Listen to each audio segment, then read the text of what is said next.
Hi everybody, time for another chapter of The Adventures of Grandfather Frog. First of all, hello to Jackson, Matthew, Marjorie, and Emma, all here in Maine, Malia and Lucas in Missouri, Kai Ming and Rukai in Washington State, Hope here in Maine, Dylan in Maine, let's see, Lucas again in Maine, Leslie and Mary over in England, across the North Atlantic, Ezzy and Indy in Oklahoma, Kayla here in Maine, let's see, Sylvia, Macy, and Lillian in Maine, Happer in Maine, Caden and Xander here in Maine, Evangeline and Isaac in Rhode Island, and let's see, a good friendly hello to Mabel in China. And that's not China, Maine. That's a country of China, halfway around the world. Evangeline and Isaac in Rhode Island. Okay, hello everybody. Now let's see here. Chapter 4 of The Adventures of Grandfather Frog. And there he is on his round green lily pad. Okay, let's see here. Chapter 4 is entitled The Patience of Longlegs the Blue Heron. Patience often wins the day when overhaste has lost the way. If there is one virtue which Longlegs the Heron possesses above all other, it is patience. Yes, sir, Longlegs certainly has got patience. He believes that if a thing is worth having, it's worth waiting for, and that if he waits long enough, he is sure to get it. Perhaps that is because he has been a fisherman all his life, and his father and his grandfather were fishermen. You know, a fisherman without patience rarely catches anything. Of course, Billy Mink and Little Joe Otter laugh at this and say it isn't so. But the truth is, they sometimes go hungry when they wouldn't if they had a little of the patience of Longlegs. Now, Grandfather Frog is another who is very, very patient. He can sit still the longest time waiting for something to come to him. Indeed, he can sit perfectly still so long, and Longlegs can stand perfectly still so long, that Jerry Muskrat and Billy Mink and Little Joe Otter have had many long disputes as to which of the two can keep still the longest. He will make a splendid breakfast, thought Longlegs, as very, very carefully he walked along the edge of the Smiling Pool so as to get right opposite Grandfather Frog. There he stopped and looked very hard at Grandfather Frog. Yes, he certainly must be asleep, for his eyes were closed. Longlegs chuckled himself right down inside without making a sound. He got ready to wade out so as to get within reach. Now all the time, Grandfather Frog was doing some quiet chuckling himself. You see, he wasn't asleep at all. He was just pretending to be asleep, and all the time he was watching Longlegs out of a corner of one of his big goggly eyes.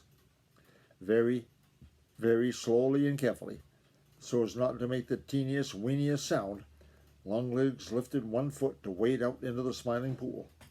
Grandfather Frog pretended to yawn and opened his big goggly eyes. Longlegs stood on one foot without moving so much as a feather.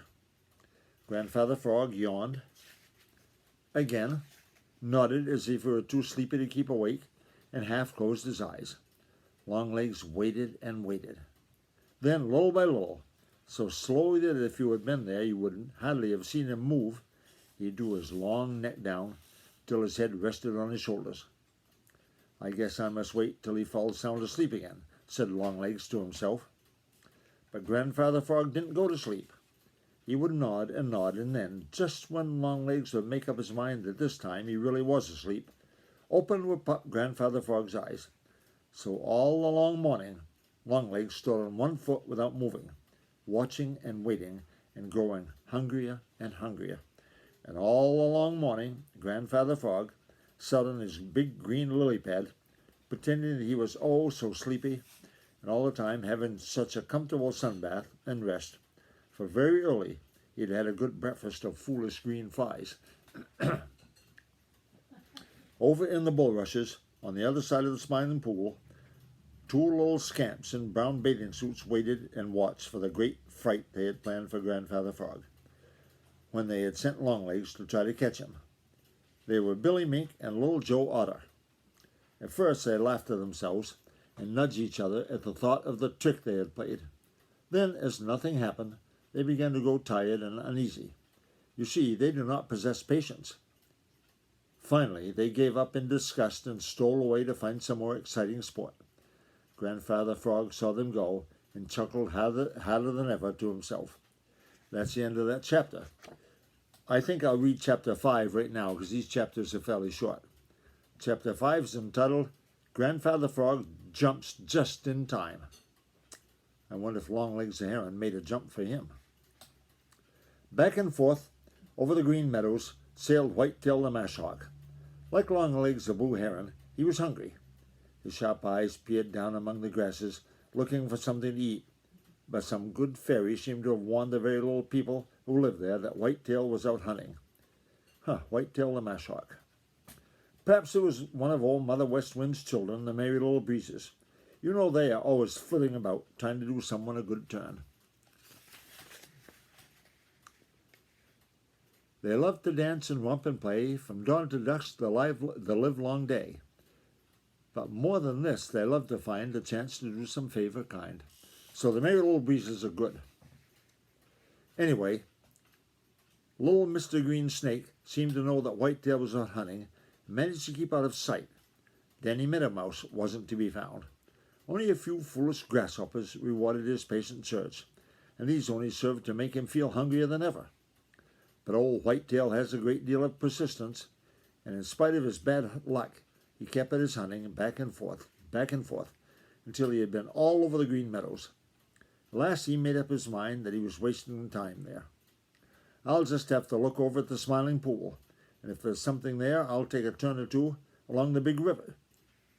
I'm sorry, folks, I've got to read that sentence again. I'll just have to look over at the Smiling Pool, and if there is nothing there, I'll take a turn or two along the big river, thought he, and straightway started for the Smiling Pool. Long before he reached it, his keen eyes saw Longlegs the Blue Heron standing motionless on the edge of it, and he knew by the looks of Longlegs he was watching something which he hoped to catch. If it's a fish, thought Whitetail, it will do me no good, for I am no fisherman. But if it's a frog, well, frogs are not as good as eating fat meadow mice, but they are very filling. With that, he hurried a little faster. Then he saw what Longlegs was watching so intently. It was, as you know, Grandfather Frog, sitting on his big green lily pad. Old Whitetail gave a great sigh of satisfaction. Grandfather Frog certainly would be very filling indeed. Now Longlegs the Blue Heron was so intently watching Grandfather Frog, he saw nothing else. Grandfather Frog was so busy watching Longlegs that he quite forgot that there might be other dangers. Besides, his back was toward old Whitetail. Of course, Whitetail saw this, and it made him almost chuckle aloud. Ever so many times he had tried to catch Grandfather Frog, but always Grandfather Frog had seen him long before he could get near him. Now, with all his keen sight, old Whitetail had failed to see someone else who was sitting right in plain sight. He had failed because his mind was so full of Grandfather Frog and Longlegs that he forgot to look around, as usually does. Just skimming the tops of the bulrushes, he sailed swiftly out over the Smiling Pool and reached down with his great cruel claws to clutch Grandfather Frog, who sat there pretending to be asleep, but all the time watching Longlegs, and deep down inside, chuckling to think how he was fooling Longlegs. Slap! That was the tail of Jerry Muskrat hitting the water. Grandfather Frog knew what that meant. Danger. He didn't know what the danger was. He didn't wait to find out. There would be time enough for that later. When Jerry Muskrat slapped the water with his tail that way, danger was very near indeed. With a frightened chug-a-rum, Grandfather Frog dived headfirst into the Smiling Pool, and so close was old Whitetail that the water was splashed right in his face. He clutched frantically with his great claws. All he got was a piece of the big green lily pad on which Grandfather Frog had been sitting, and of course this was of no use for an empty stomach. With a scream of disappointment and anger, he whirled in the air and made straight for Jerry Muskrat, but Jerry just laughed in the most provoking way and ducked underwater. And that's the end of chapter 5. We'll read the next chapter probably tomorrow. And that's entitled Longlegs and Whitetail Quarrel. A quarrel, as you probably know, means to argue. We'll see what happens. Okay, bye-bye, everybody.